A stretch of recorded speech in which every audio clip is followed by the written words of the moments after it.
கடந்த அரசாங்கத்தில் ஊழல் குற்றச்சாட்டுக்கு பொறுப்பான மிகப்பெரிய பதவியில் இருந்தால் கூட கிட்டத்தட்ட ராஜபக்ச குழாமினர் கூட இன்னுமே சரியான முறையில் அவர்கள் மேலே விசாரணைகள் முன்னெடுக்கப்படையில்லை. சர்வதேச நாணயம் இலங்கையை விட்டு முற்றாக வெளியேற அபாயம் இருக்குண்டு மார்ச் 31ஆம் தேதிக்குள்ள இந்த விஷயம் எல்லாத்தையும் நிறைவு செய்யணும்.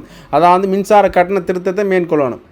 இந்த நகைகளை எப்படி மக்கள் அடையாளப்படுத்தி கொண்டு வேண்டுவார்கள் என்ற சிக்கல் நிலையம் இருக்கின்றது. என்ற இவ்வளவு காலம் கழிஞ்சிச்சு. அரசநாயக் அவர்கள் இது தொடர்பாக பேசுகின்ற பொழுது அந்த நகைகள் உரிய மக்களிடம் ஒப்படைக்கப்படும்.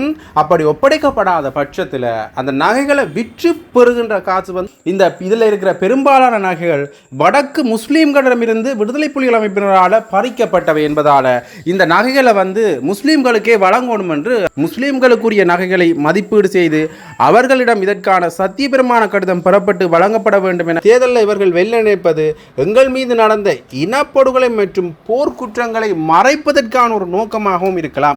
நாங்கள் ஆயுதங்களை உரிமை தூக்கியவர்களும் அல்ல, எங்களுடைய மக்களுடைய பாதுகாப்புக்காக ஆயுதங்கள் எங்கள் மீது திணிக்கப்பட்டிருக்கிறார். அவர் ஒரு வார்த்தை சொன்னார். இன்று ஒரு சில நாட்கள் ஒரு கிழமைக்கு நீங்கள் பார்த்தால் யூடியூபிலே அல்லது நீங்கள் முகநூல்களிலே பார்க்கலாம்.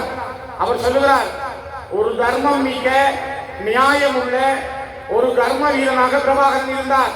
தமிழர்களுடைய கையில் இல்லாமல், தமிழரசு கட்சியினுடைய கையில் இல்லாமல், இது ஒரு சிங்கள தேசிய கட்சியின் கையிலே வந்தால், அதுவும் எம்பிபியுடைய கட்சியின் கையிலே வந்தால் அவர்கள் நாளையே போய் எனிவாவிலே சொல்வார்கள்.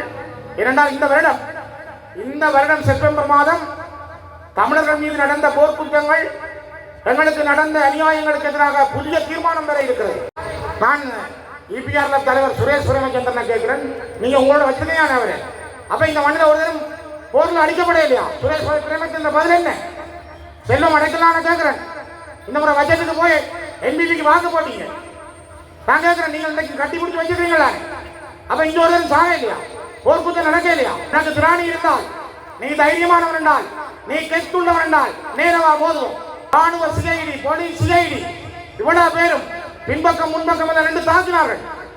அந்த அலுவலகத்துக்கு அண்ணன் மறைந்த கோராஜா வேட்டிய கட்டிக்கொண்டு நின்று வாசல் நின்று வெளுத்தறிஞ்சவர் கொஞ்சம் பேருக்கு.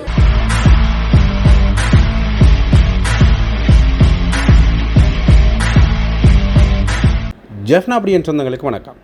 இந்த அனுர அரசாங்கத்தில் இந்த ஊழல் குற்றச்சாட்டுக்கள் சம்பந்தமாக பலர் கைது செய்யப்பட்டு கொண்டிருக்கின்றார்கள்.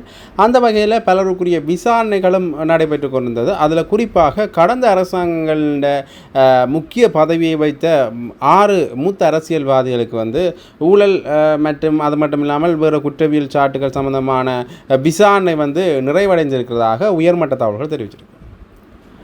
இந்த விசாரணை தொடர்பாக லஞ்ச ஊழல் விசாரணை ஆணையம், சட்டமாதிபர் திணைக்களம் மற்றும் போலீஸ் குற்றப்புலனாய்வு பணியகம் இந்த விசாரணைகளை முன்னெடுத்திருந்தது. எதிர்வரும் வாரங்களில் இந்த நபர்களுக்கு எதிராக சட்ட நடவடிக்கை எடுக்கப்பட உள்ளதாகவும் விசாரணைகளில் தெரிய வந்திருக்கின்றது. ஆகவே இந்த விடயம் தொடர்பாக நாங்கள் பார்க்கின்ற பொழுது பலர் இந்த ஊழல் குற்றச்சாட்டுகள் தொடர்பாக பிடிபடுவார்கள் என்று அன்று அரசாங்கம் தன்னுடைய முன்னைய கால தேர்தல் பிரச்சாரங்களில் சொல்லியிருந்தது. அந்த வகையில் இப்போ கொஞ்சம் கொஞ்சமாக பிடிபட்டு கொண்டிருக்கின்றார்கள். அது மட்டுமில்லாமல் இந்த ஒரு விமர்சனம் ஒன்றும் இருக்கின்றது. என்னென்னு பார்த்தீங்கன்னா, இவர்கள் அந்த முக்கியமானவர்களை, இந்த முக்கிய பதவி வகித்தவர்கள் என்ற பேரில் சிலரை கைது செய்கின்றார்கள். ஆனால் கடந்த அரசாங்கத்தில் ஊழல் குற்றச்சாட்டுக்கு பொறுப்பான மிகப்பெரிய பதவியில் இருந்தால் கூட கிட்டத்தட்ட ராஜபக்ச குழாமினர் கூட இன்னுமே சரியான முறையில் அவர்கள் மேலே விசாரணைகள் முன்னெடுக்கப்படையில்லை. அது மட்டும் இல்லாமல் அவர்களை கைது செய்வன் என்று சொன்னவர்கள் இன்னுமே கைது செய்யலை என்கின்ற விமர்சனங்கள் இந்த ஆட்சியாளர்கள் மேலே தொடர்ந்தும் இருக்கத்தான் செய்கின்றது. ஆனால் அதற்கான பதில் இவர்கள்ட்ட இருந்து சரியாக வந்தாண்டா இன்னுமே சரியான பதில் இவர்கள் கொடுக்கல.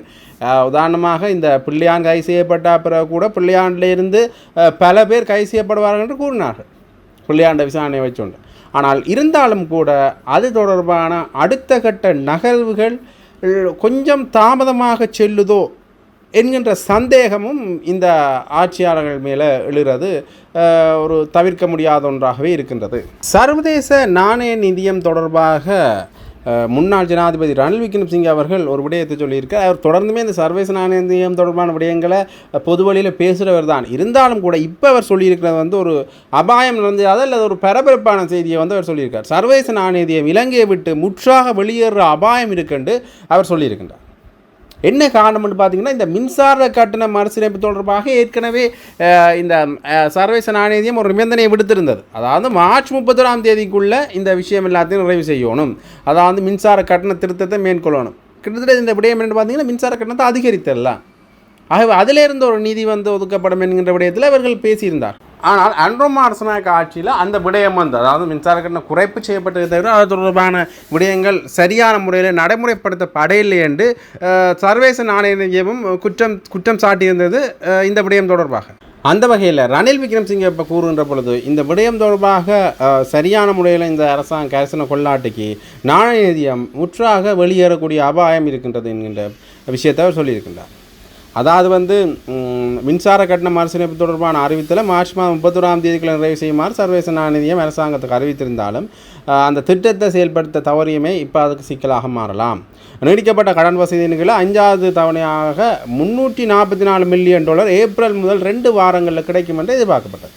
என்றாலும் சர்வதேச நாணயத்தின் சமர்ப்பித்த திட்டங்களை செயற்படுத்துவதில் தொடர்ந்தும் தாமதம் ஏற்படுறதால அந்த தொகையை வந்து சர்வதேச நாணயம் வழங்குதல் வந்து கொஞ்சம் தாமதப்படலாம் என்றும் பேசப்படுகின்றது. ஆகவே இதன் மூலமாகத்தான் இந்த மின்சார கட்டணம் தொடர்பான விடயத்தையும் ரணில் விக்ரமசிங்கே அவர்கள் சொல்லியிருக்கிறார். அது மட்டும் இல்லாமல் இந்த அண்மையில் அன்ரோமா அரசநாயக் அவர்கள் பேசுகின்ற பொழுது அல்லது அவர்களுடைய அரசாங்கம் தகவல்கள் வருகின்ற பொழுதும் என்ன விஷயத்தை சொல்கிறார் என்று பார்த்தீங்கன்னா, இந்த மின்சார கட்டணம் தேர்தலுக்கு பின்னர் அதிகரிக்கப்படும் என்கின்ற விஷயத்தை அவர்கள் சொல்லியிருக்கின்றார்.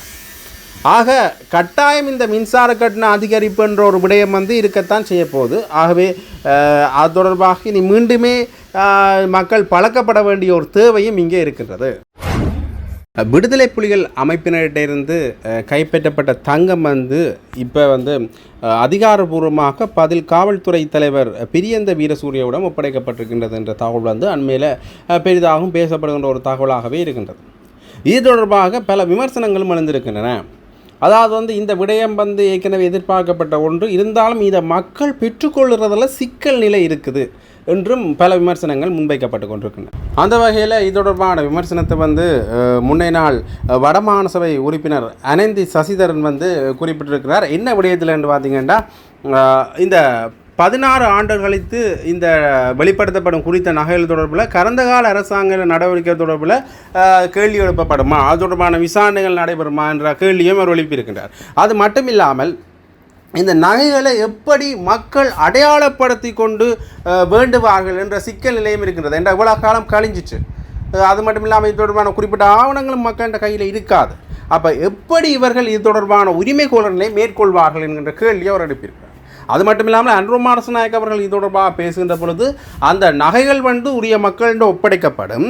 அப்படி ஒப்படைக்கப்படாத பட்சத்தில் அந்த நகைகளை விற்று பெறுகின்ற காசு வந்து வடமாகாணத்தின் அபிவிருத்தி திட்டத்துக்கே முற்றுமுழுதாக கொடுக்கப்படும் என்று அவர் சொல்லியிருந்தார். ஆகவே இங்கே 2 கேள்விகள் எழுத்துக்கிறது. ஒன்று, மக்களுடைய நகை மக்கள்கிட்ட எந்த வகையில் போய் சேரப்போகுது? ஆக அபிவிருத்தி பணிகள் நடைபெறும் என்று சொன்னால் அது வந்து துரித கதியில் நடைபெறுமா அல்லது அது சரியான முறையில் அந்த அபிவிருத்தி பணி வடக்கு மாநிலத்திடம் மட்டுமே போய் சேருமா என்கின்ற இன்னொரு கேள்வியும் எழுகின்றது. ஆகவே இது தொடர்பாக இந்த நகைகளை மீட்டது வந்து ஒரு நல்ல விடயமாக இருந்தாலும் கூட அதனுடைய அடுத்த கட்ட நடவடிக்கைகள் தொடர்பாக அன்ரோமா அரசநாயக்கவனுடைய அரசாங்கம் தெளிவான ஒரு பதிலை சொல்லுமாக இருந்தால் அது மக்களுக்கு ஒரு பாரிய உதவியாக இருக்கும் என்று பலரும் தங்களுடைய கருத்துக்களை பதிவிட்ட வண்ணமே இருக்கின்றார்கள். இது தொடர்பாக இன்னொரு முக்கியமான விடயம் ஒன்று வந்திருக்கு. என்னென்னு பார்த்தீங்கன்னா, ஸ்ரீலங்கா ஐக்கிய காங்கிரஸ் வந்து அரசுக்கு ஒரு கோரிக்கையை முன்வைத்திருக்கின்றது. என்ன விடயம் என்று பார்த்தீங்கன்னா, விடுதலை புலிகளிடமிருந்து நகைகள் வந்து அரசுக்கு கிடைச்சிருக்கின்றது. இதுக்கு ஜனாதிபதிக்கு எங்களுடைய பாராட்டுக்களையும் தெரிவித்துக் கொள்கிறோம். இது ஜனாதிபதி கிடைச்ச வெற்றி என்ற விஷயத்தை அவர்கள் சொல்லியிருக்கிறார்கள். அது மட்டும் இல்லாமல் இதில் இருக்கிற பெரும்பாலான நகைகள் வடக்கு முஸ்லீம்களிடமிருந்து விடுதலை புலிகள் அமைப்பினரால் பறிக்கப்பட்டவை என்பதால் இந்த நகைகளை வந்து முஸ்லீம்களுக்கே வழங்கணும் என்று அவர்கள் கோரிக்கை விட்டிருக்கின்றார்கள். அதில் வந்து இந்த உலாமா கட்சி தலைவரும் ஐக்கிய காங்கிரஸ் ஸ்தாபகருமான முபாரக் அப்துல் மஜீத் வந்து என்ன விஷயத்தை சொல்கிறாருன்னு பார்த்தீங்கன்னா, அவர் அந்த கடிதத்தில் சில விஷயங்களை குறிப்பிட்டிருக்கார். என்ன விஷயம்னு பார்த்தீங்கன்னா, 1990ஆம் ஆண்டு வடக்கில் தமிழ் மக்களுடன் இரண்டர கலந்து வாழ்ந்த முஸ்லீம்களை இன ரீதியாக பிரித்து விடுதலை புலிகள் அம்மக்களின் அனைத்து சொத்துக்களையும் ஆயுத முனையில் பறிமுதல் செய்து வெளியேற்றியது யாவர் மறைந்ததே. இதன்போது வடமான முஸ்லிம்களின் ஒட்டுமொத்த உடைமைகளையும் பறித்து எடுத்துவிட்டு உடுத்திய உடுப்புடன் வெளியேற்றப்பட்ட போது பெண்கள் அணிந்திருந்த தங்க ஆபரணங்களையும் கைகளில் மறைத்து கொண்டு வருவதற்கு இருந்த நகைகளையும், குறிப்பாக சிறுமிகளின் காதுகளிலும் கழுத்துகளிலும் இருந்த நகைகளை கூட கலற்றி எடுத்து விட்டே துரத்தினர். அதன் பின்னர் மஹிந்த ராஜபக்ச ஆட்சியில் புலிகள் பதுக்கி வைத்திருந்த பெருந்தொகையான நகைகளை அரச படையினர் கைப்பற்றி அதனை தாம் கொள்ளையடிக்காத அரசாங்கத்திடம் ஒப்படைத்தது பாராட்டத்தக்க செயலாகும். அந்த நகைகள் வந்து நீதிமன்ற உத்தரவில் பாதுகாக்க வைக்கப்பட்டிருக்கின்றது. அந்த நகைகளை வந்து தற்போதைய அரசு போலீசாரின் பாதுகாப்பில் பரிசீலனைக்காக கொடுக்கப்பட்டுள்ளதுடன் நீதிமன்ற உத்தரவுடன் அவற்றை இழந்த மக்கள் உரிய ஆதாரங்களை காட்டினால் வழங்கப்படலாம் என்ற அறிவிப்பும் விடுக்கப்பட்டுள்ளது. என்றாலும் அதிகமான முஸ்லீம்களிடம் எந்தவித ஆதாரமும் இல்லை என்பதுடன் நகைகளை பறிகொடுத்த பலர் மரணமடைந்து விட்டனர். இவ்வாறான நிலையில் பெருமளவில் இழந்த முஸ்லீம்களின் நகைகளை அரசு நியாயமான முறையில் ஆய்வு செய்து முஸ்லீம்களுக்குரிய நகைகளை மதிப்பீடு செய்து அவர்களிடம் இதற்கான சத்தியபிரமாண கடிதம் பெறப்பட்டு வழங்கப்பட வேண்டும் என கௌரவ ஜனாதிபதியிடம் கேட்டுக்கொள்கின்றோம் என்று அந்த கடிதம் இருக்கின்றது. உண்மையிலே இது தொடர்பாக பார்க்கின்ற பொழுது ஏற்கனவே இந்த வடக்கில் நடந்த போர் காரணமாக மக்கள் தங்களுடைய வாழ்வாதாரங்களும் கூட பலர் இறந்திருக்கிறார்கள். அந்த வகையில் இந்த நகை வந்து இந்த போர்ச்சூழலால் பாதிக்கப்பட்ட மக்களுக்கு தான் வழங்கப்பட வேண்டும் என்று ஒரு சாரார் தங்களுடைய விமர்சனங்களை கூறிய வண்ணமே இருக்கின்ற அதே நேரத்தில் ஜனாதிபதி அன்ரோகுமார் திசாநாயக்க என்ன விடயத்தை சொல்கிறான்னு பார்த்தீங்கன்னா, இது வந்து வடக்கின்ற அபிவிருத்திக்காக பயன்படுத்தப்படும், மக்கள் போராடி வடக்கின்ற அபிவிருத்திக்காக பயன்படுத்தப்படும் சொல்லியிருக்கிறார். அந்த வகையில் இதற்கு எப்படி இதுண்ட ஆவணங்களை உறுதிப்படுத்தி பெற்றுக்கொள்வது என்ற ஒரு கேள்வி இருக்கிற அதே நேரத்தில் மறுபடியும் முஸ்லீம்களுக்கு தான் இந்த நகைகளை கொடுக்கணும் என்று இந்த கட்சி குறிப்பிட்ட கட்சியினர் சொன்னது வந்து ஒரு பெரிய விமர்சனத்தை ஏற்படுத்தி இருக்கிற அதே நேரத்தில் ஒரு பெரிய பேசு பொருளாகவும் மாறி இருக்கின்றது. அந்த வகையில் அண்மையில் ஒரு மக்கள் சந்திப்பில் வந்து பாராளுமன்ற உறுப்பினர் ஸ்ரீதரன் அவர்கள் ஒரு முக்கியமான விடயத்தை சொல்லியிருப்பார். அதில் பல விடயங்கள் தொடர்பாக தமிழரசு கட்சியினுடைய தோற்றுவிக்கப்பட்டதற்கான காரணம் என்று பல விடயங்களை சொல்லியிருக்கிறார். அதில் குறிப்பாக என்ன விடயத்தை சொல்கிறாருன்னா, இந்த 28ஆம் தேதி வர்த்தமானி ஒன்று வெளிவத்திருக்கின்றது. அந்த வர்த்தமானியில் வந்து இவர்கள் என்ன விஷயத்தை செய்ய போன்றார்கள் என்றால், இந்த மக்கள் உரிமை கோராத நிலங்களை இவர்கள் ஆக்கிரமிக்க போன்றார்கள், அதாவது அரசுடைமையாக போன்றார்கள். ஆகவே இதிலிருந்து என்ன தெரிய வருது என்றால், இவர்கள் அதை சிங்களமயப்படுத்த போன்றார்கள், சிங்கள குடியேற்றங்களை அங்கே கொண்டு வர போன்றார்கள் என்கின்ற விடயத்தை அவர் குறிப்பிட்டிருந்தார். அது மட்டுமில்லாமல் இந்த தேர்தலில் இவர்கள் வெல்ல நினைப்பது எங்கள் மீது நடந்த இனப்படுகொலை மற்றும் போர்க்குற்றங்களை மறைப்பதற்கான ஒரு நோக்கமாகவும் இருக்கலாம். ஆக தமிழ் மக்கள் இந்த தேசிய மக்கள் சக்தியை நிராகரிக்கணும் என்கின்ற பொருள்பட அவர் தன்னுடைய அந்த உரையில் சொல்லியிருப்பார். ஆகவே இது தொடர்பான காணொளியையும் நான் இதோடு நினைக்கிறேன், பார்த்துக்கொள்ளுங்க. இந்த மண்ணிலே எங்களுக்காக வாழ்ந்து நாங்கள் இதிலே நின்று பேசுகிறோம் என்றால் தங்களுடைய இரத்தமும் கண்ணீரும் சதையுமாக எங்களை காத்த, குறிப்பாக மட்டக்களப்பு அம்பாறை மண்ணிலே இருந்து வந்து எங்கும் வெல்வோம் எதிலும் வெல்வோம் என்று ஜெயந்தன் படையணியாக வந்த வீரர்கள், இந்த மண்ணிலே போராடி களமாடி மடிந்த மாவீரர்கள், எங்கள் பிள்ளைகள் எல்லோரையும் இந்த கணம் ஒரு கணம் நான் இந்த மேடையிலே நினைக்கிறேன். என் அன்புக்குரியவர்களே, நாங்கள் ஒரு தேர்தல் வருகிற பொழுதுதான் வந்து பேசுகிறோம் என்பதல்ல. நாங்கள் பேசுகிறோம், பேசிக்கொண்டிருக்கிறோம், பல பேரோடும் உரையாடுகிறோம். நாங்கள் பல விடயங்களை உங்களோடு பரிமாறிக்கொண்டிருக்கிறோம். இந்த தேர்தல் ஏன் முக்கியம் என்பதை இந்த இடத்திலே எனக்கு முதல் பேசிய பலருமே மிக தெளிவாக உங்களிடம் சொன்னார்கள். பட்லி செல்வா ஒப்பந்தம், பண்டா செல்வா ஒப்பந்தம், இந்த ஒப்பந்தங்கள் எல்லாம் ஒரு காலகட்டங்களிலே கிழித்தறியப்பட்டது. தந்தை செல்வா என்கின்ற அந்த பெருமையுடன் 1948களில் 49களின் ஆரம்பித்த இந்த தேசிய விடுதலை இயக்கம் தமிழ் தேசிய இனத்தினுடைய இருப்புக்கான சமஷ்டி அடிப்படையிலான ஒரு அரசியல் கொள்கையை முன்வைத்து பெடரல் பார்ட்டி, சமஷ்டி கட்சி என்ற பெயரோடு உருவாக்கப்பட்ட ஒரு தேசிய விடுதலை இயக்கம். இந்த தேசிய விடுதலை இயக்கத்தினுடைய மைய பொருளாக தந்தை செல்வா இவர்களோடெல்லாம் பேசி பார்த்தார். மாவட்ட சபையை கூட ஏற்றுக்கொண்டு போகலாமா என்று ஒரு முயற்சியை எடுத்து பார்த்தார். காலங்காலமாக நாங்கள் சிங்கள தலைவர்களால் தொடர்ந்து மெல்ல மெல்ல மெல்ல நாங்கள் ஏமாற்றப்பட்டோம். எல்லா வழியிலும் ஏமாற்றப்பட்ட பொழுதும் எங்களுடைய அறவழி போராட்டங்கள், எங்களுடைய தர்மத்தின் வழியான போராட்டங்கள் எல்லாம் ஆயுத முனையிலே அடக்கப்படுகிற பொழுதுதான் எங்களுடைய இளைஞர்கள் துப்பாக்கி பற்றி சிந்திக்க வேண்டிய அந்த எந்த ஆயுதத்தை யார் எடுக்கிறானோ அவனுக்குரிய பதிலை அதே ஆயுதத்தால் வழங்க வேண்டிய சூழலுக்குள் அவர்கள் தள்ளப்பட்டார்கள். அதனால்தான் நாங்கள் ஒரு ஆயுத போராட்டத்தை முன்னெடுத்தோம். இதனைத்தான் தலைவர் பிரபாகரன் அவர்கள் அனிதா பிரதாப் அவர்களுக்கு 1985ஆம் ஆண்டு வழங்கிய பேட்டியிலே சொன்னார், நாங்கள் ஆயுதங்கள் மீது காதல் கொண்டவர்கள் அல்ல, நாங்கள் ஆயுதங்களை விரும்பி தூக்கியவர்களும் அல்ல, எங்களுடைய மக்களுடைய பாதுகாப்புக்காக ஆயுதங்கள் எங்கள் மீது திணிக்கப்பட்டிருக்கிறது.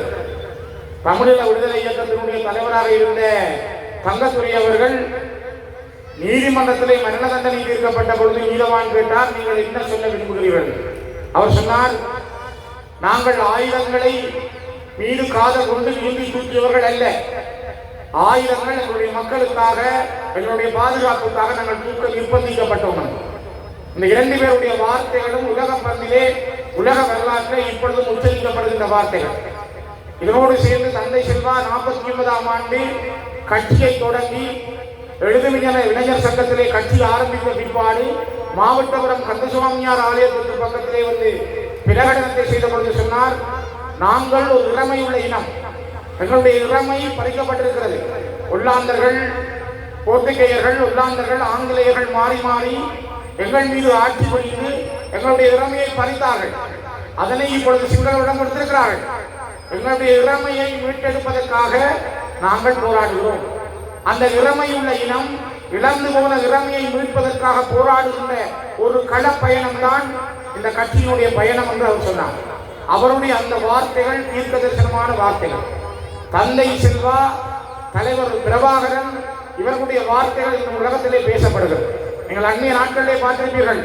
அனிதா பிரதாப் அவர்கள் இருக்கிறார். அவர் ஒரு வார்த்தை சொன்னார்.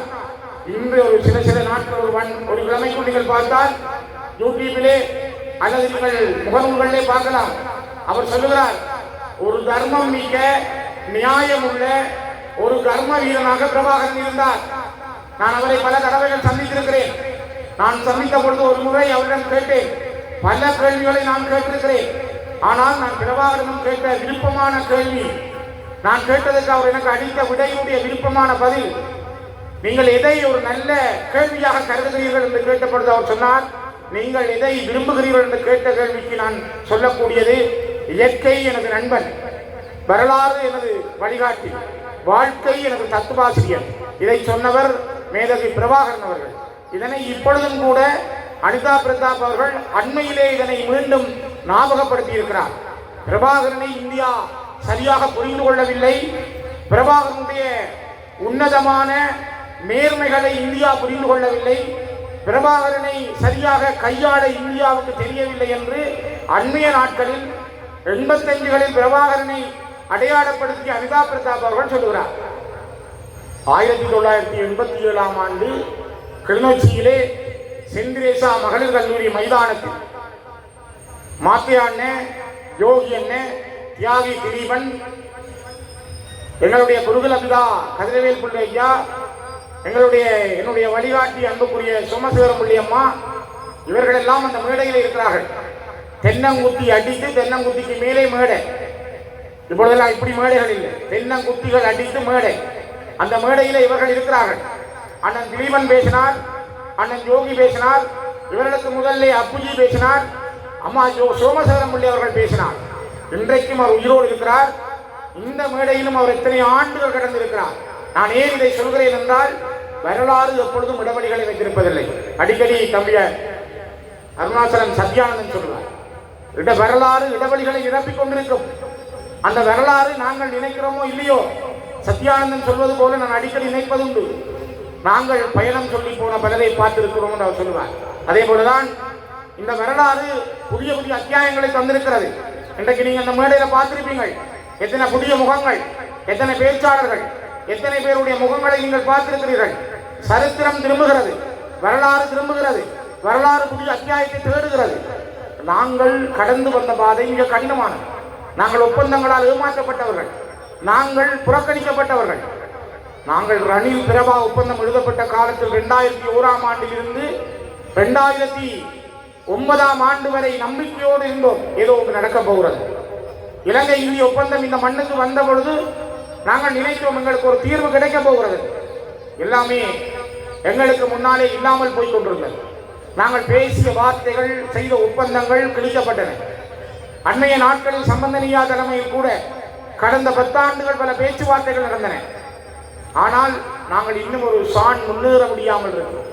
எங்களுடைய இடங்களை இழந்து கொண்டிருக்கிறோம். கைதியிலே விகாரியை கட்டிவிட்டு சொல்லுகிறார்கள், அந்த விகாரியை எடுக்க முடியாது, காணியை சுற்றியுள்ள காணியையும் எடுக்க முனைகிறார்கள். 28ஆம் தேதி மார்ச் மாதம் ஒரு வர்த்தமானி அறிவித்தல் வந்திருக்கிறது. யாழ்ப்பாணம், கிளிநொச்சி, மன்னார், வவுனியா, முல்லைத்தீவு, வடக்கு கிழக்கிலே குறிப்பாக இந்த மாவட்டங்களில் 5000க்கும் மேற்பட்ட ஏக்கர் காணிகளை இந்த அரசாங்கம் சுவீகரிக்கிறது. யாராவது உங்களுடைய காணி என்று சொன்னால் அடையாளப்படுத்துங்கள். புல்லாவளி, கட்டைக்காடு, வெத்திலக்கணி என்கிற வரலாற்றை தந்த ஆகாய கடல்வழி தாக்குதல் ஆனகரவிலே நடந்த புல்லாவளியில் இறங்கி வந்த சமர் பாதையிலே இருக்கிற காணிகள் தான் முழுமையாக அங்கே சுவீகரிக்க தயாராகிறது. வரலாற்றை அழித்து அந்த இடங்கள் சிங்கள குடியேற்றங்களுக்கு தயாராகிறது. மிக மோசமாக இருக்கிறது. இந்த அரசு மீது நான் வன்மையாக என்னுடைய கண்டனத்தை இந்த மக்கள் மத்தியில் இருந்து நான் செய்கிறேன். இந்த அரசை கண்டிக்கிறோம். எங்களுடைய காணி 18,000 பேர் யாழ்ப்பாண மண்ணிலே காணி இல்லாமல் இருக்கிறார்கள். 4300 பேர் கிளிநொச்சியிலே காணி இல்லாமல் இருக்கிறார்கள். பக்கத்தில் இருக்கிற சின்ன சின்ன காடுகளுக்கே நீங்கள் கண்டு போடுகிறீர்கள். ஆனால் காணியற்றவர்களுக்கு காணி வழங்க திராணி இல்லாத அரசு எங்களுடைய காணிகளை பிடித்து அதற்கு நீங்கள் உரிமை கோராவிட்டால் அதனை தென்பகுதியில் இருக்கிற வர்த்தகர்களுக்கு பண்ணைகள் அமைப்பதற்கும் குடியேற்றங்கள் செய்வதற்கும் தந்திரமான முறையை கையாளுகிறார்கள். மிக மோசமான ஒரு காலத்துக்குள் நாங்கள் வருகிறோம். ஆகவேதான் இந்த தேர்தலில் கூட அவர்கள் நினைக்கிறார்கள். ஒன்றை நீங்கள் தயவு செய்து புரிந்து கொள்ளுங்கள். அவர்கள் இந்த தேர்தலை வெல்ல வேண்டும் என்று நினைப்பது எங்கள் மீது நடந்த இனப்படுகொலையை, எங்கள் மீது மேற்கொள்ளப்பட்ட போர் குற்றங்களை, எங்கள் மீது நடந்த மனித குலத்துக்கு எதிரான குற்றங்களை மறைப்பதற்கு முயற்சிக்கிறார்கள். நாங்கள் இறுதியாக கிளிநொச்சியிலே தான் எங்கள் தலைவனை பார்த்தோம். இறுதியாக நாங்கள் கிளிநொச்சியிலே தான் பல வரலாறுகளை படித்தோம். ஆனால் நாங்கள் முள்ளிவாய்க்கால் வரையும் போய் வந்த பிற்பாடு மறைந்த பேராயர் ராயப் யோசப் அவர்கள் 2008ஆம் ஆண்டிலே மன்னார், வவுனியா, முல்லைத்தீவிலும் கிளிநொச்சியிலும் யாழ்ப்பாணத்தினுடைய கிழக்கு பகுதியிலும் வவுனியாவினுடைய வடக்கு பகுதியிலும் எழுந்த மக்கள் எவ்வளவு பேர் திரும்ப 2009 மீள்குடியேறினார்கள், எவ்வளவு பேரை காணவில்லை. அவர் சொன்னார், தன்னுடைய அளவீடுகளின்படி 1,46,610 பேர் காணாமலும் கொண்டொழிக்கப்பட்டிருக்கிறார்கள். இந்த அறிக்கையை சமர்ப்பித்து கொஞ்ச நாட்களில் அவர் இலங்கையினுடைய ராணுவ உலங்கு வானூர்தியில் கண்ணாடியிலே வந்திறங்கி தேநீர் அருந்தி தன்னுடைய இடத்துக்கு சென்றிருந்தார். தேநீர் அருந்திய கொஞ்ச நாட்களில் அவர் மரணத்தினுடைய படுக்கைக்கு சென்றார். இதற்கு பின்னாலே இருக்கிற செய்தி மர்மமானது. ஆனால் ஒரு மதகுருவாக, ஒரு அரசியல்வாதி அல்ல, ஒரு பேராயராக எங்களுக்கு நடந்த அநியாயத்தை, எங்களுக்கு நடந்த படுகொலைகளை, எங்களுக்கு நடந்த நீதிக்கு புறம்பான கொலைகளை உலகத்தினுடைய கண்களுக்கும், உலகத்தினுடைய இதயங்களுக்கும், உலகத்தினுடைய ஈரமான இதயமுள்ள ஒவ்வொரு மனிதர்களுக்கும் கொண்டு சென்ற பேராயர் ராயப் யோசப் அவர்கள். அதனால்தான் இன்றைக்கு உலக நாடுகள் அல்லது இன்றைக்கு ஜெனீவாவில் இருக்கின்ற மனித உரிமை ஆணையம் அல்லது இந்த கடைசி யுத்தத்தை தங்களுடைய சேட்டலைட் செய்மதிகள் மூலம் படம் பிடிக்க நாடுகள் ஆவணங்களை கையிலே வைத்திருக்கிறார்கள். அவர்களுக்கு தேவை வரும் பொழுது இலங்கைக்கு இருக்குவார்கள். தங்களுடைய தேவை விலகினால் அவர்கள் எங்களை கைவிடுவார்கள். நாங்கள் கைவிடப்படாமல் இருக்க வேண்டும் என்றால் நாங்கள் ஒரு இனமாக, ஒரு ஒற்றை தலைமைக்கு கீழ் நாங்கள் ஒரு அணியாக, ஒரு பலமான சக்தியாக நாங்கள் இருந்தே ஆக வேண்டும். அதை விட்டு நாங்கள் சிதறி சின்னாபின்னமாகினால், உடைந்து போனால் எங்களுக்காக பேச யாரும் இருக்க மாட்டார்கள். யோசித்து பாருங்கள். இதுதான் வரலாறு. நான் நினைக்கிறேன், கடந்த செப்டம்பர் மாதம் ஜெனீவாவிலே கொண்டுவரப்பட்ட தீர்மானத்திற்கு இந்த நாட்டினுடைய அயலுறவுத்துறை அமைச்சர் விஜித கேரட் போய் சொன்னார், நாங்கள் இந்த தீர்மானத்தை ஏற்றுக்கொள்ள மாட்டோம். அங்க யாரும் கொல்லப்படவில்லை, யாரும் இங்கு சுடப்படவில்லை, செத்ததெல்லாம் பயங்கரவாதிகள் என்று சொன்னார். இதனைத்தான் இன்றைக்கு ஒரு சின்னத்திலே கேட்கின்ற பல சின்னங்கள் மாறி மாறி வந்த சந்திரகுமார் என்ற இந்த பச்சை இன துரோகியும் கீழாஞ்சலியும் இதே சந்தியில், இந்த டிப்போ சந்தியிலே நின்று அவர்கள் சொன்னார்கள் 2011ஆம் ஆண்டு இங்கே யாரும் கொல்லப்படவில்லை, செத்தவர்கள் எல்லாம் பயங்கரவாதிகள், புலிகள், தமிழ் மக்கள் யாரும் கொல்லப்படவில்லை என்று சொன்ன சந்திரகுமார் இன்றைக்கு தன்னை அபிஷேகம் செய்து கொண்டு ஓனாய் இன்றைக்கு ஆடாக மாறி இன்னொன்றுக்குள் நிற்கிறது. இதைத்தான் விஜயநகரத்தில் போய் சொல்லுகிறார். செப்டம்பர்ல சொன்னார் உணரும் சாகவில்லை. இந்த மார்ச் மாதம் போய் சொன்னார் யாழ்ப்பாண மக்கள் எங்களுக்கு 3 சீட் தந்திருக்கிறார்கள். மட்டக்களப்பில் எங்களுக்கு 3 கிடைத்திருக்கிறது. வவுனியாவில் எங்களுக்கு 2 கிடைத்திருக்கிறது. 8 MP எங்களுக்கு இருக்கிறது. தமிழ் மக்கள் எங்களோடு இருக்கிறார்கள். ஆகவே அவர்களுக்கு எந்த இதுவும் நடக்கவில்லை. அங்கே இருக்கிற சில அரசியல்வாதிகள் தான் சொல்றார்கள். இது யார் சொல்கிறார் என்றால் இந்த அரசாங்கத்தினுடைய அயல்வுத்துறை அமைச்சர் விஜிதகேரத் கந்துன்னத்தி வாரார் ஆனரம்.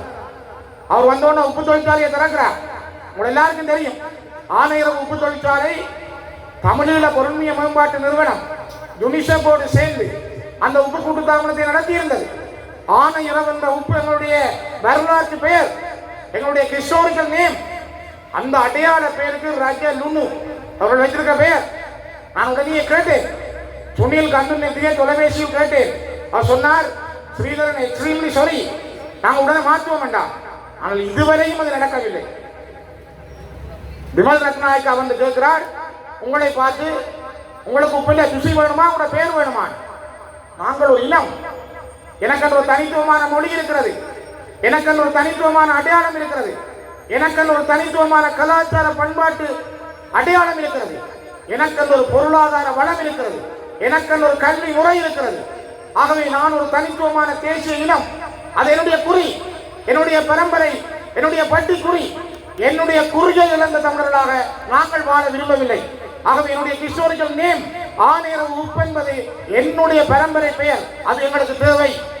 அதை நாங்கள் யாரும் விட்டுக் கொடுக்க முடியாது. இதைத்தான் நான் விமல் ரத்நாயக்கா அவர்களுக்கு சொல்வேன். நீங்க ரஜல் ஒன்று வச்சிருக்கலாம், அது உங்களோட ஊரில் வச்சிருக்கோம். ஆனால் எங்களுக்குரியது, எங்களுடைய மண்ணுக்குரியது, எங்களுடைய இடத்துக்குரியது, அவங்களுடைய தேசத்தினுடைய நேம், அந்த பெயரை நாங்கள் மாற்ற முடியாது. சரி, இதுக்கு பிறகு நாங்கள் அவருடைய இந்த முயற்சி, இன்றைக்கு இருக்கிற என்பிபியில் இருக்கிறவர்களும் கொஞ்சம் முகவர்களை அனுப்பியிருக்கிறார்கள். தம்பி வேடமாக சொன்ன மாதிரி கொஞ்சம் சுயேட்சை குழுக்களும் இருக்குது. இதெல்லாம் சேர்ந்து அதுக்கு பின்னால வேற வேற சக்திகளும் இருக்கு. இவர்கள் சேர்ந்து என்ன நினைக்கிறார்கள் என்றால், இந்த சபைகள் தமிழர்களுடைய கையில் இல்லாமல், தமிழரசு கட்சியினுடைய கையில் இல்லாமல், இது ஒரு சிங்கள தேசிய கட்சியின் கையிலே வந்தால், அதுவும் என்பிபியுடைய கட்சியின் கையிலே வந்தால், அவர்கள் நாளையே போய் எனிவாவிலே சொல்வார்கள். இரண்டால் இந்த வருடம் செப்டம்பர் மாதம் தமிழர்கள் மீது நடந்த போர்க்குற்றங்கள், எங்களுக்கு நடந்த அநியாயங்களுக்கு எதிராக புதிய தீர்மானம் வர இருக்கிறது. 47 நாடுகளில் 24 நாடுகள் எங்களுக்காக ஆதரவு அளிக்க வேண்டும். மிகப்பெரிய கடினமான நாட்கள் வருகிற செப்டம்பர் எங்களுக்கு கடினமான நாட்கள். இதை இல்லாமல் செய்வதற்கு இலங்கை ஒரு நல்ல பாதையில் போகிறது. தமிழர்கள் எல்லாம் என்பிபியோடு நிற்கிறார்கள் என்று காட்டுவதற்கு சபைகளை வெல்ல அவர்கள் துடிக்கிறார்கள். தயவு செய்து புரிந்து கொள்ளுங்கள். நாங்களே எங்களுடைய கண்ணை தோண்டி அவர்கிட்ட கொடுத்துட்டு சித்திரம் பார்க்கலாமான்னு யோசிக்க போறோம். ஆகவே இந்த என்பிபி அரசு என்பது ஒரு நவீன முகம். அதான் வேடன் சொன்ன மாதிரி மகிந்த வேட்டியை கட்டினால் இவன் கௌசலத்தையை கட்டி கொண்டு போறான். இந்த நிலைமையிலாம் நாங்கள் நிற்கிறோம். நாங்கள் மாறவும், நாங்கள் மாறியாகவும். இந்த இனம் அடுத்தவரின் மானம் காத்த இனம். உங்களுக்கு தெரியும், 1971ஆம் ஆண்டு சேகுவீரா புரட்சிகள் சொல்வார்கள். ஜேவிபி புரட்சி நடந்த பொழுது இலங்கை ரோகண விஜயவீரவை கைது செய்து கொண்டு வந்து முதல் அக்கராயனிலே அடைக்கி வைத்திருந்தார்கள். அக்கராயன் பாடசாலை அப்பொழுது ஜெயிலுக்காக கட்டப்பட்டது. அப்புறம் அது பாடசாலையாக மாற்றப்பட்டது. அங்கிருந்து யாழ்ப்பாண கோட்டைக்குள் கொண்டு வைத்து அவரை நிர்வாணமாக்கி அடித்தார்கள். உடுப்பில்லாமல் அடித்தார்கள். அதிலே சிங்களர்கள் கைது செய்தவர்கள் தங்களுடைய சொந்த சகோதரி கல்ராமத்து அழகி மனம்பேரியை நிர்வாணமாகி ரேப் பண்ணி தெருத்தெருவாக நிர்வாணமாக கொண்டு சென்று அவரை சுட்டுக் கொன்ற ஒரே ஒரு இனம் உலகத்தில், கேவலங்கட்ட இனம் சிங்கள இனம், சிங்கள ராணுவம். அவர்கள் தான் இசைப்பிரியா மீது செய்தார்கள். அந்த கோட்டையில இருந்த ரோகண விஜயவீர அவர்களை உடுப்பில்லாமல் அடித்து போட்ட பொழுது முரசு கோட்டையில இருந்த தங்கத்துறை அண்ணன் அவரும் அந்த ஜெயில இருந்தார். நான் சொல்வது பொய்யெல்லாம், போய் கேளுங்கள். முரசு கோட்டையில் ரூல்ராசரம் இருக்கிறார். முரசு கோட்டையில இருந்த தங்கத்துறை அண்ணன் தன் இடுப்பில் இருந்த துவாயை கலட்டி கொடுத்தார். ரோகண விஜயரவுக்கு நீ கட்டி கொண்டு நில்லன். மானம் காத்த தமிழர்கள் நாங்கள். அடுத்தவன் மானத்தை கொடுங்கிறவர்கள் நாங்கள். என் மானம் போனாலும் பரவாயில்லை, நீ மானத்தோடு இரு என்று கொடுத்த கிளிநொச்சி தமிழன் தங்கத்துறை. ஆகவே கிளிநொச்சி மண் மானத்துக்காக தன்னுடைய மானத்தை இழந்தாலும் அடுத்தவன் மானத்தை காப்பாற்றிய வரலாற்றை கொண்ட மண் என்பதை நாங்கள் மறக்க முடியாது. நான் இந்த வரலாற்றை பதிவு செய்கிறேன். அப்படிப்பட்ட இந்த ரோகண விஜயவீர அவருடைய வழியிலே வந்த 1983ஆம் ஆண்டு குட்டிமணியின் கண்களை தோண்டி இந்த கண்களாடா தமிழீழம் பார்க்க போகிறது என்று கேட்ட டில்வின் சில்வா தான் இன்றைக்கும் ஏபிபிக்கு செயலாளர், என்பிபிக்கு செயலாளர். உங்களுக்கு தெரியும், அந்த வெள்ளிக்கடை சிறையினுடைய படங்களை பார்த்தால் ஒரு பாக்குவட்டி மாதிரி நீள காலோடு ஒருத்தர் நிற்கிறார். அவருக்கு இந்த தாடி. அவரை பார்த்தீங்கன்னா அதே டில்வின் சில்வா இளமை காலம், இன்றைக்கு அவர் கொஞ்சம் வயது முதிர்ந்த காலம். இந்த டில்வின் சில்வா தான் இந்த கொலைகளுக்கு காரணகர்த்தா, தலைமை தாங்கி சென்றவர். 83 மிகப்பெரிய இனப்படுகொலையை கட்டவிழ்த்து விட்டது இதே ஜேவிபி, இதே என்பிபி.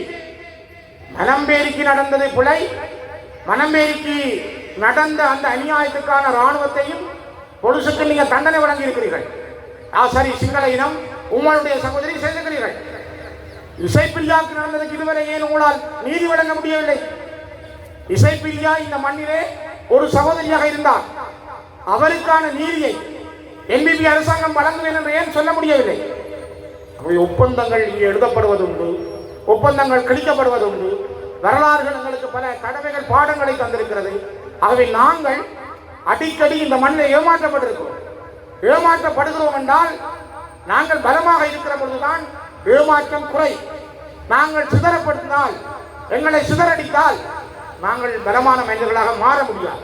கிளிநொச்சி மண்ணில் நாங்கள் பல பணிகள் செய்திருக்கிறோம். நான் அவற்றை சொல்ல வரவில்லை. ஆனால் ஒரு இனமாக நாங்கள் சிந்திக்க தவறினால் நாங்கள் எங்களை இழந்து விடுவோம். தயவு செய்து ஒன்றை புரிந்து கொள்ளுங்கள். அண்மையிலே பாரதத்தினுடைய பிரதமர் மாண்புமிகு நரேந்திர மோடி அவர்கள் இலங்கை வந்திருந்தார். எங்களுடைய கட்சி, ஏனைய கட்சிகளுடைய பிரதிநிதிகள் 7 பேர் அவரை சந்தித்திருந்தோம். அந்த சந்திப்பிலே நானும் ஒருவன்.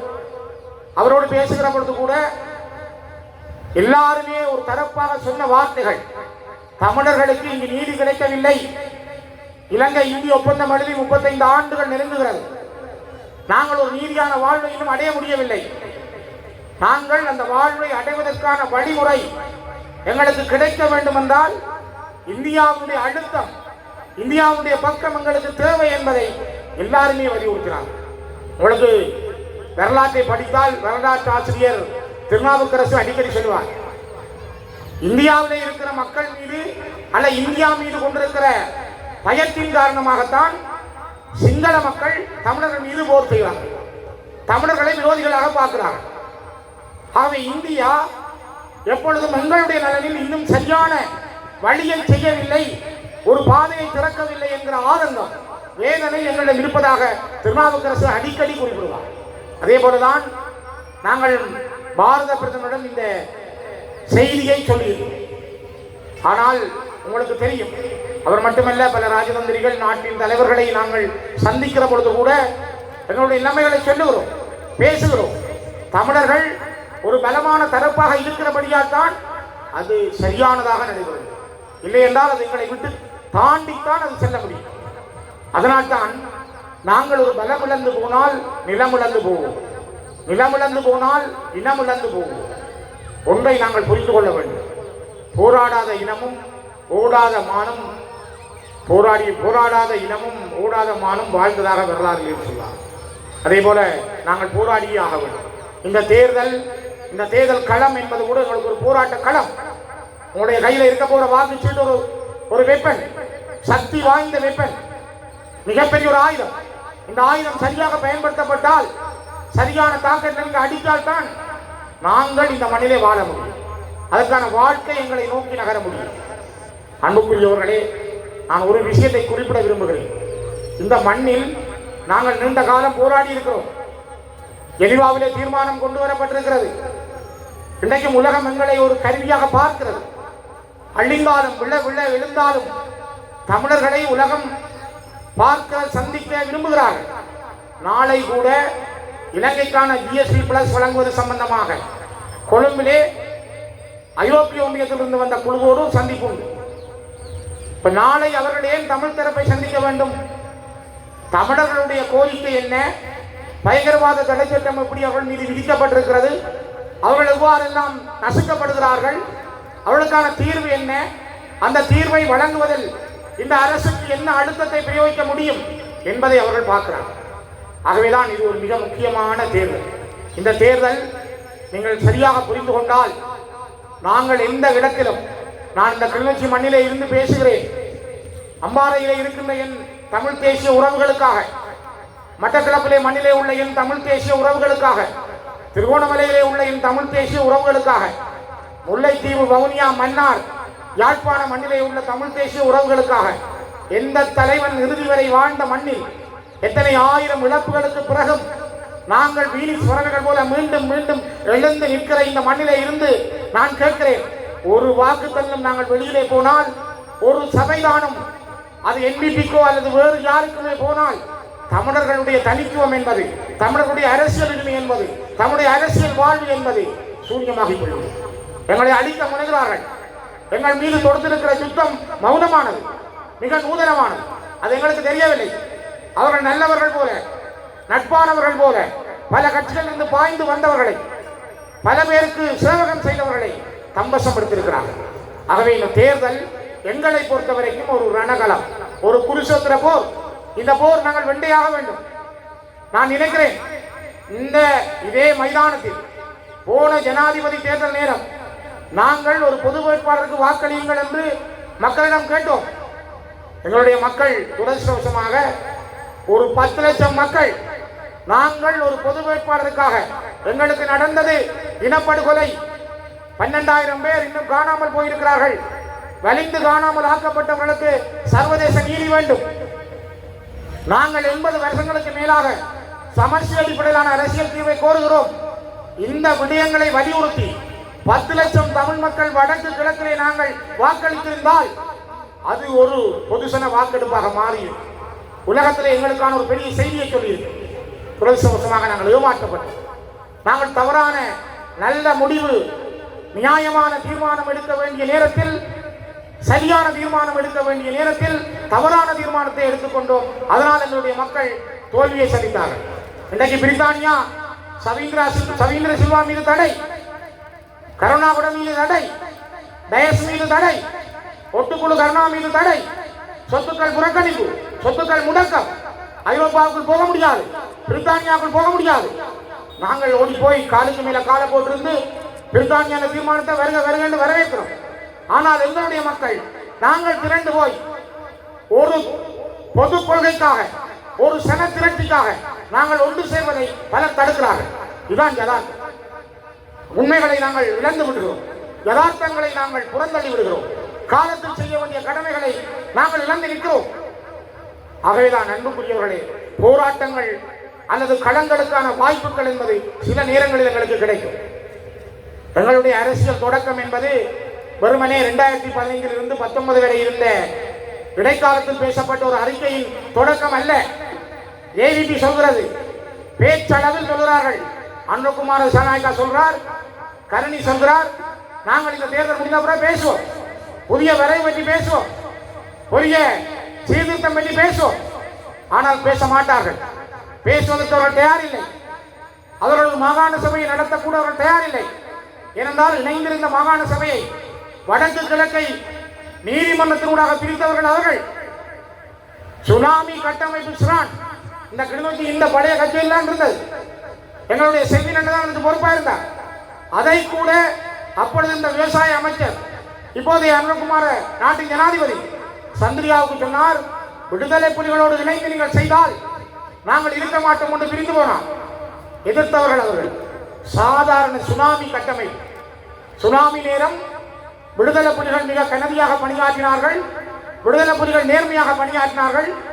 உயிரை காக்க போராடினார்கள். எத்தனையோ சிங்கள உயிர்களை காப்பாற்றினார்கள். அகப்பட்டு வந்த ஆமிக்காரரையே, ராணுவத்தையே காப்பாற்றி கேம்புக்கு அனுப்பி வைத்தார்கள் என்று உலகம் போற்றுகிறது. அமெரிக்காவினுடைய சுனாமி கட்டமைப்புக்கு பொறுப்பாக இருந்த முன்னாள் ஜனாதிபதி பில் கிளின்டன் இலங்கை வந்த பொழுது எங்களுடைய புனர்வாழ்வு கழகத்தினுடைய பொறுப்பாளர் ரெஜியன்னைக்கு கைலாக கொடுத்து வாழ்த்தினார். நீங்கள் பொடிக்கலாம், நீங்களாம் மனுஷர்களான்னு சொன்னார். நீங்கள் தான் நல்லா செய்வீங்க, ஒரு போரியல் இயக்கம், நீங்கள் விடுதலைக்காக போராடுற இயக்கம். ஆனால் சுனாமி நீங்க கையாண்ட விதம், நீங்கள் அதை கையாண்ட சூழல் மிக அபாரம் என்று சொன்னார். ஆகவே வரலாறு எங்களுக்கு பாடங்களை தந்திருக்கிறது. உலகம் எங்களை உற்று பார்க்கிறது. நாங்கள் செத்து பிளந்து அடிந்து போனாலும் இந்த மண்ணில் நிமிந்து வந்திருக்கிறோம். இதுல இருந்து ஒருத்தர் இதே மைதானத்தில் டெலிபோனுக்கு வாக்கு கேட்ட உங்களுக்கு தெரியும். அந்த நேரம் கேட்டார் ஜனாதிபதியா அவர் வரணும் போடுங்க. அவருக்கு போட்ட 30,000 பேர் கிளர்ச்சியில தனக்கு போடுங்க அதே சின்னத்துக்கு பின்னால ஓடுங்க. அதுக்கு சில பேர் சப்போர்ட்டா இருந்தார்கள், எங்களோட தீவிரவர்கள். கடைசி அவர் எடுத்த வாக்கு என்ன, அவருக்கு நடந்தது என்ன? இன்னைக்கு அவர் சங்கூத வணிகிட்டு இருக்கிறார். கனவேறு யோசிச்சு பாருங்க. அவர் தான் இல்லைன்னு சொன்ன ஒரு தரம் சாலை இல்லை, ஒரு தரம் அழிய இல்லை. செத்த முழுக்க புலிகள். உன்னையிராவில எங்களுக்கு தண்ணி இல்லை, எங்களுக்கு மின்சாரம் இல்லைன்னா நீ இப்படி கடற்கரையா நடந்து போ. அந்த சாலையில சூசைட பொடியும் தமிழ்ந்த பொடியும் கிடந்து போய் அங்க சொல்லிட்டாராம். இதே சந்திரகுமார் சொன்னவர் உயிரோடு இருக்கிறார். இன்னைக்கு ஒரு பெண்ணுக்கு தான் சொன்னது, ஒரு பெண் போராளி கரண் மின்சாரம் கேட்டதுக்கு சந்திரகுமார் சொன்னது, நீ இப்படி கடற்கரையா நடந்து போ, சாலையில சூசைட பொடி கிடக்குது, தமிழ்ந்த பொடியும் கிடந்து போய் கேளு. இன்னைக்கு அவர் வந்து எங்க நிற்கிறார்? டிஎன்டதை மறைச்சு பஞ்சம் சொன்ன மாதிரி டிஎன்ஏ போட்டுக்கொண்டு நிற்கிற ஒரு கேவலங்கட்ட கூட்டத்துக்கு பின்னாலே தன்னை அபிஷேகம் செய்து நிற்கிறார். நான் இபிஆர்ல தலைவர் சுரேஷ் பிரேமச்சந்திரனை கேட்கிறேன், நீங்க உங்களோட வச்சிருக்கீங்க அவரு. அப்ப இந்த மண்ணில் ஒரு தினம் போர்ல அடிக்கப்பட இல்லையா? சுரேஷ் பிரேமச்சந்திர பதில் என்ன? செல்வம் அடைக்கலான்னு கேட்கிறேன். இந்த முறை பட்ஜெட்டுக்கு போய் என்பிபிக்கு வாக்கு போட்டீங்க. நான் கேட்கிறேன், நீங்க இன்னைக்கு கட்டி பிடிச்சி வச்சிருக்கீங்களா? அப்ப இங்க ஒரு தினம் சாக இல்லையா? போர்க்குத்தம் நடக்க இல்லையா? இங்க இன அடிப்பு நடக்க இல்லையா? சித்தாந்தனை கேட்கிறேன், நீங்களாம் கைக்கு வச்சிருக்கிறீங்க. வாக்கு பொறுக்கிறதுக்கு எங்கேயும் போவீங்களா? ஒரு கொள்கை இல்லையா உங்களுக்கு? கொள்கை இருந்தா நீங்க எங்க இருந்திருக்கோம்? இந்த மாதிரி ஒரு எங்கேயா எடுத்துக்கணும். நீங்க உங்களுக்கு என்ன கொள்கை? உங்களுக்கு கொள்கையும் இல்லை, கோதாரியும் இல்லை. நீங்க எப்படி அடிப்படையில் வாழ முடியும்? நீங்கள் இவர்களை ஏன் வச்சிருக்கிறீங்க?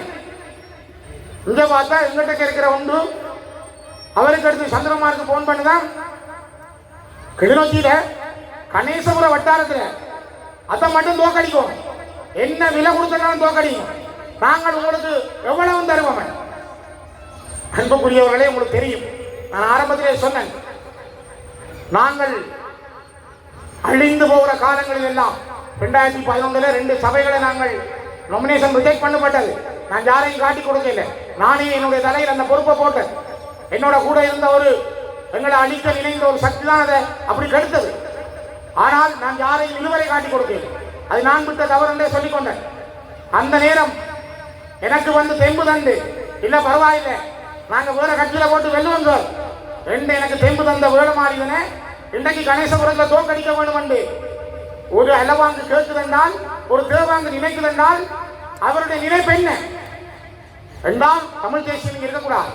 எத்தனை பேர் எழுதுறாங்க, எத்தனை பேர் முகம் தெரியாம எழுதுறாங்க. அப்பன் அப்பா தெரியாம, அப்பா அத்தை தெரியாத எழுதாரு. யாருக்கு நாங்க பதிலளிக்க தயார், பயப்பட மாட்டோம். எழுதுங்க, எவ்வளவு எழுதுங்க, எத்தனை பேரும் எழுதுங்க. உனக்கு திராணி இருந்தால், நீ தைரியமானவன் என்றால், நீ கெத்துள்ளவன் என்றால், நேரவா போதுவோம், நேரவா கரைப்போம், நேரம் வந்து ப்ரூவ் பண்ணு, நான் தயாரா இருக்கேன். வேடமாளிகன் பிள்ளை என்றால், ஒரு பொம்பளை உங்களோட பிள்ளை என்றால் வந்து நேரம் சொல்ல, எனக்கு நான் வேடமாளிகன் நீக்கிறேன், பகிரங்கமா இவ்வளவு பேருக்கு முன்னுக்கு நான் சொல்றேன். அல்லது ரஞ்சன் பிள்ளை என்றால் நேரம் வந்து சொல்லு, நான் ரஞ்சனை நீக்கிறேன். சுரேன் பிள்ளை என்றால் நேரம் சொல்லி நான் நீக்கிறேன். நீங்க கம்ப்யூட்டருக்கு பின்னால் இந்த கலைக்கிறவனுக்கெல்லாம் நான் பதிலளிக்க தயார். நாங்கள் இவ்வளவு காலமும் இங்க வாழ்ற பொழுது எங்களுடைய அலுவலகத்துக்குள்ள கொண்டு வந்து வச்சது சந்திரகுமார் மோதி ஆக்கணும், 100 ஆமி, 50 போலீஸ் எங்களுடைய அலுவலகத்தை சுற்றி வளைத்தார்கள். சீமோர் குண்டுகளை கொண்டு வைத்தார்கள். வேடமாறுதலை கைது செய்து கொண்டு போனார்கள். 13 மாதம் காரணம் இல்லாமல் வேடன் சிறையில் இருந்தார். எத்தனை பேருக்கு தெரியும்? நாங்கள் எத்தனை பேர் ஞாபகத்தில் வச்சிருக்கிறோம்? இதை எழுதுவதும் இல்லை. அதுக்கு பிறகு எங்களுடைய அலுவலகத்தில் கூட்டம் நடந்தது. பாராளுமன்ற உறுப்பினர்கள் மாவை சேனாதிராஜா, சரவணபவன், சுமந்திரன், நான் இவ்வளவு பேரும் நாங்கள் இதுக்கு பல பேர் இருக்கிறீங்க. 1000 பேர் செய்யக்கூடியவர் வந்தார்கள், கல்லறிந்தார்கள். சிஐடி, ராணுவ சிஐடி, போலீஸ் சிஐடி, இவ்வளவு பேரும் பின்பக்கம் முன்பக்கம் எல்லாம் 2 தாக்கினார்கள். அந்த அலுவலகத்துக்கு அண்ணன் மறைந்த கோராஜா வேட்டிய கட்டிக்கொண்டு நின்று வாசல் நின்று வெளுத்தறிஞ்சவர் கொஞ்சம் பேருக்கு. தம்பி ஜீவநாயன், அவனுக்கு முகம் உடைஞ்சது, 2 அடித்த இந்த வரலாற்றை மறக்க முடியாது. நான் இன்னைக்கு வீடியோ வச்சிருக்கேன், ஆதாரங்கள் இருக்கு. ஆகவே நாங்கள் சாதாரண பஞ்சன மெத்தையில படுத்த அரசியல் செய்யல.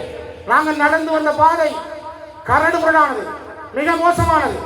நாங்கள் அந்த மோசமான பாதைகளுக்குள்ளால் மெல்ல மெல்ல மெல்ல எங்களை தகவமைத்துத்தான் இன்னைக்கு உங்களை எல்லாம் கட்டி அணைத்து அரவணைத்து இந்த அரசியல் பயணத்தை இந்த கிளிநொச்சி மண்ணில் செய்யறோம். வேலுமானியனை தோற்கடித்தால் கிளிநொச்சியில் சிறியிருந்த ஆட்டம் க்ளோஸ். சுரேனை இல்லாமல் செய்தால் சுரேந்த கதை முடிஞ்சுது, சிறிய கதை முடிஞ்சுது. போய் ஒரு சட்டத்திரணி சாவச்சியில் இருக்கிற சட்டத்திரணி அவர் போய் பழைய கேட்கிறாராம் ஒருத்தர்கிட்ட, சுரேனை எப்படி தோற்கடிக்கிறோம், சுரேனை தோற்கடிக்கணும், அதுக்குள்ள எவ்வளோ தரணும், எப்படி செய்யலாம், இது ஒரு சட்டத்திரணி. இந்த கட்சியில் கேட்காது கேட்டா மானங்கட்ட சீனியம். வேலனை தோற்கடிக்கணும்னு கேட்டவர் எந்த கட்சியில் கேட்காதீங்க, கேட்டீங்கன்னா நாங்கள் இதையே மறந்து முடியாவும். அப்படிப்பட்ட ஆக்கள் அப்படி கேவலம். உடனே அந்த கட்சிக்காக அவர் எடுத்து சந்திரமார கேட்க அவரோட 15 பேர் இருந்தா உடனே அவர் ரெடிமேட் ஷூ எடுத்து வந்தாங்க. ரெடிமேட் கேட்கிறார் மைக்ரோ விட்ட அவங்க இருந்தாங்கன்னா எங்களுக்கு சொன்னாரு. யோசிச்சு பாருங்க எப்படி இருக்கண்டு.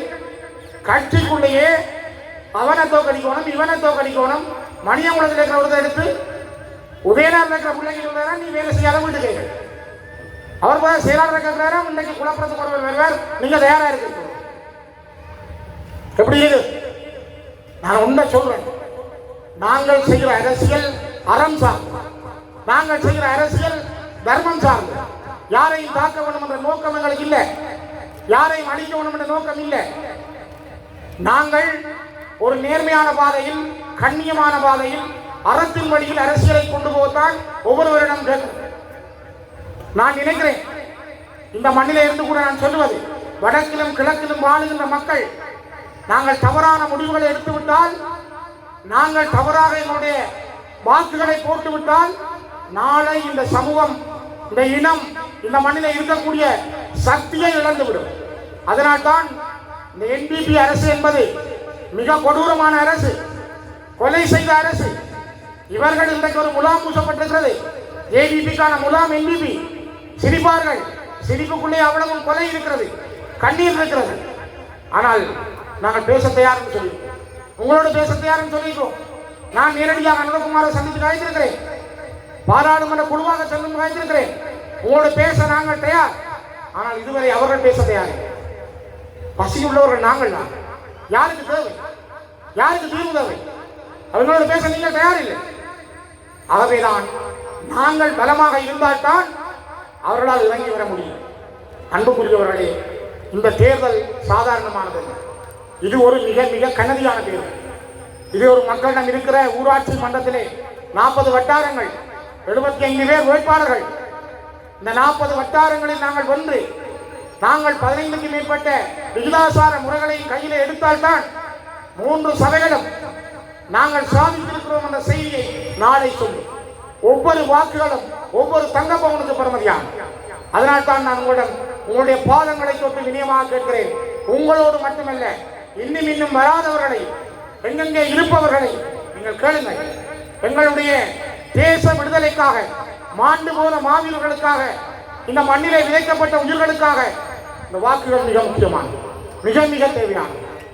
ஆகவே இந்த காலத்தினுடைய கனதியும் இந்த காலத்தினுடைய தேவையும் நாங்கள் உணர்ந்து உண்மைகளை யாருக்கும் விட்டுக் கொடுக்காமல் பல யுத்தங்களை கடந்து சென்றிருந்தாலும் கூட இன்னொரு உண்மையை நான் சொல்லுகிறேன்.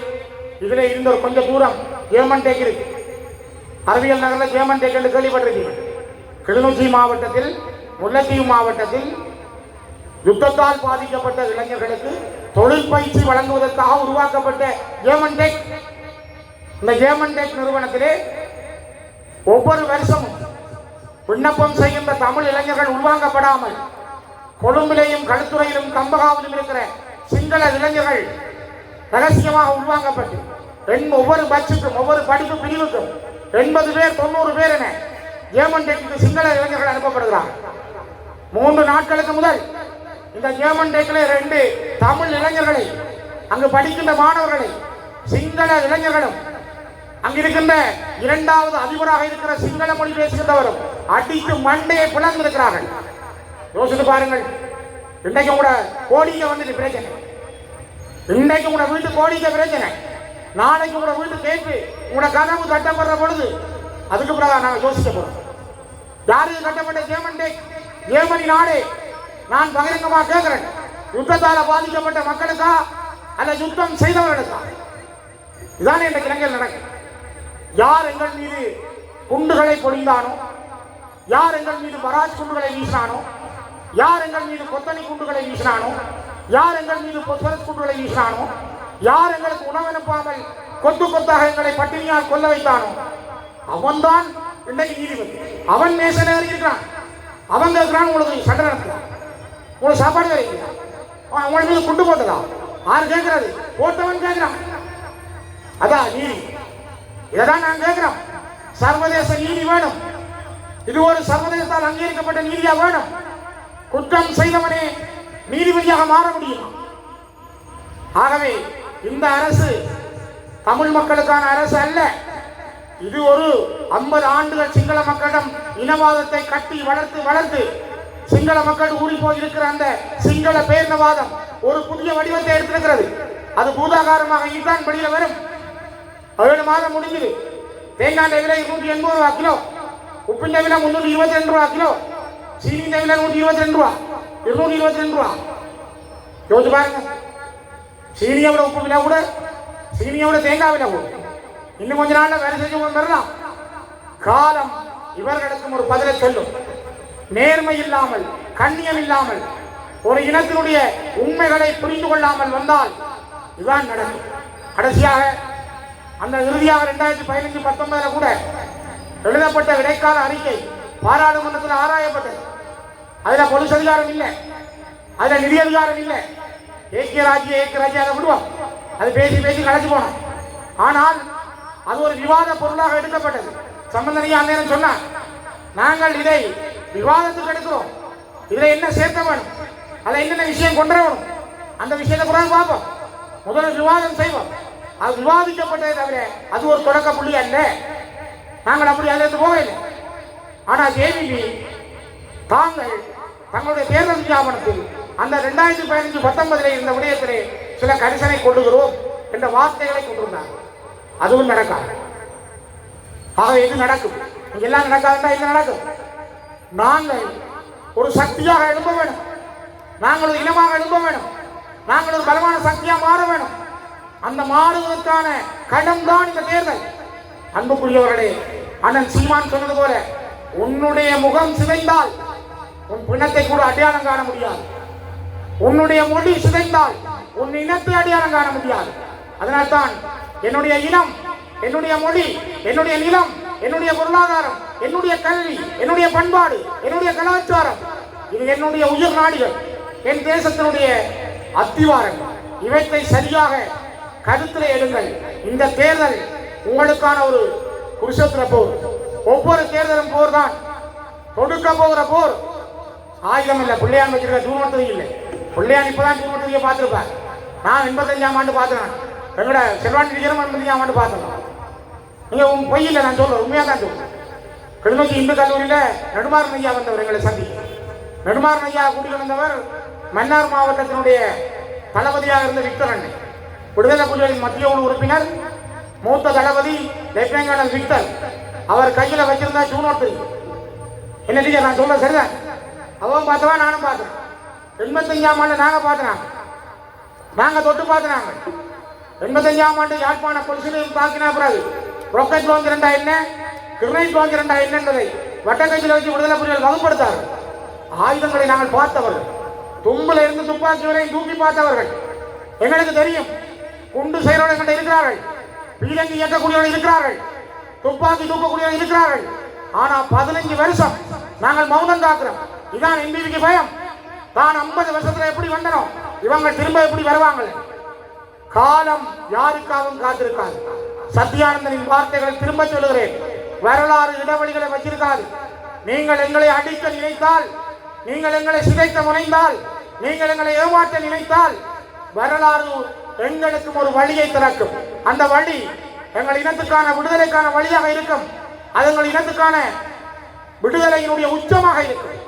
ஆகவேதான் அன்புக்குரியவர்களை, இவ்வளவு நேரமும் நீங்கள் பொறுமையோடு திரண்டு வந்து காத்திருந்து எங்களுடைய இந்த கருத்துக்களை கேட்கிறீர்கள். இது நாளை உங்களில் இருந்து நாளை மறுதினம் 2 நாட்களிலும் நீங்கள் பிரச்சாரம் செய்யக்கூடிய நாட்கள். பகிரங்கமாக அல்ல, நீங்கள் கதைக்கக்கூடிய நாட்கள் ஸ்ரீதரன் மாடியார் சொன்னார், பிரச்சாரம் போன முறை தான் கூட்ட முடிய நாளைக்கு எங்களோட வாக்காளர் வேட்பாளர் வாங்கணும்னு சொன்னான். அதுக்கு போலீஸ் வந்து எங்களை வீட்டை நிற்கிறான் ஆஃபீஸில். இப்போ நான் இதை சொல்ல நாளைக்கு போலீஸ் வந்து அங்கே நிற்பான். ஏண்டா எங்களை பிடிக்கிறேன்னா முன்னுக்கு நிற்பா. மற்றபடி அங்கே வேறு சின்ன ஒட்டி இருந்தால் கழிக்க மாட்டேன். எங்களைய மட்டும் முன்னுக்கு நிற்பா. ஆள்றவனுக்கு ஒரு சட்டம் தானே. என்ன அகப்போ பிடிக்கிறவன் நம்மாடா இருந்தா அடிப்பந்தி என்ன நுய்பந்தி என்ன. ஆகவே ஆள்றவன் கையில் போலீஸ் இருந்தா ஆட்ட கையில் இருக்குமென்னு தெரியுதான்.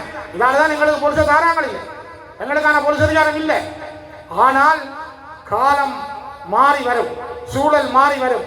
நாங்கள் மனிதர்களாக இந்த மண்ணில் நடப்போம், நிமிர்ந்து நடப்போம். அதற்கான வரலாற்றை தேடி எங்களுடைய பயணம் தொடரும். அந்த தொடக்கத்தினுடைய வரலாற்றின் நாளாக இந்த நாள் அமையட்டும். நாங்கள் 6ஆம் தேதி 12 மணிக்கு நான் நினைக்கிறேன் நல்ல செய்திகளோடு எல்லோரும் எழுந்திருந்து எங்களுடைய மகிழ்ச்சிகளை பகிர்ந்து கொள்வோம். நன்றிகள், மிக்க நன்றிகள்.